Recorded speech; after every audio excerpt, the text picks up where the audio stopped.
హగ్గయి గ్రంథం 1వ అధ్యాయం. రాజైన దర్యావేషు ఏలుబడి యందు 2వ సంవత్సరము 6వ నెల మొదటి దినమున ప్రవక్తయగు హగ్గయి ద్వారా యూదాదేశం మీద అధికారియు షయల్తీయేలు కుమారుడునైన జెరుబ్బాబేలుకును ప్రధాన యాజకుడును యెహోజాదాకు కుమారుడునైన యెహోషువకును యెహోవా వాక్కు ప్రత్యక్షమై ఇలాగు సెలవిచ్చెను. సైన్యములకు అధిపతియగు యెహోవా ఆజ్ఞ ఇచ్చినదేమనగా, సమయం ఇంక రాలేదు, యెహోవా మందిరమును కట్టించుటకు సమయం ఇంక రాలేదని ఈ జనులు చెప్పుచున్నారే. అందుకు యెహోవా వాక్కు ప్రత్యక్షమై ప్రవక్తయగు హగ్గయి ద్వారా సెలవిచ్చినదేమనగా, ఈ మందిరము పాడై ఉండగా మీరు సరంబి వేసిన ఇండ్లలో నివసించుటకు ఇది సమయమా?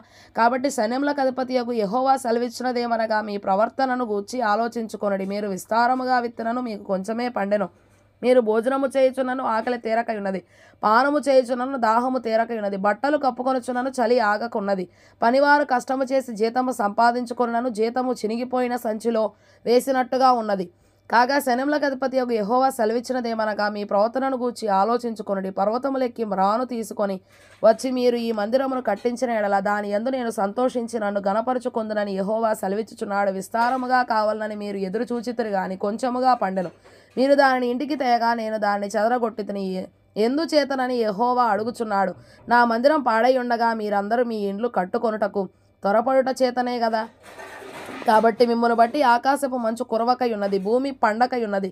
నేను భూమికిని పర్వతములకును అనావృష్టి కలుగజేసి ధాన్యము విషయంలోను ద్రాక్షారసం విషయంలోను తైలం విషయంలోను భూమి ఫలించు సమస్తము విషయంలోను మనుషుల విషయంలోను పశువుల విషయంలోను చేతి పనుల అన్నిటి విషయంలోను క్షామం పుట్టించి ఉన్నాను.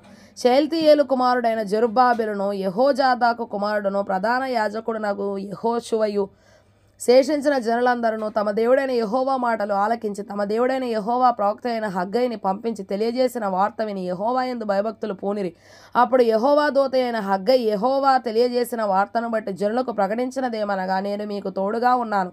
ఇదే యెహోవా వాక్కు. యెహోవా యూదాదేశపు అధికారియగు షయల్తీయేలు కుమారుడైన జెరుబ్బాబెలు యొక్క మనస్సును ప్రధాన యాజకుడగు యెహోజాదాకు కుమారుడైన యెహోషువ మనస్సును శేషించిన జనులందరి మనస్సును ప్రేరేపింపగా వారు కూడి వచ్చి రాజైన దర్యావేషు యొక్క ఏలుబడి యందు 2వ సంవత్సరం 6వ నెల 24వ దినమున సైన్యములకు అధిపతియగు తమ దేవుని మందిరపు పని చేయ మొదలుపెట్టిరి.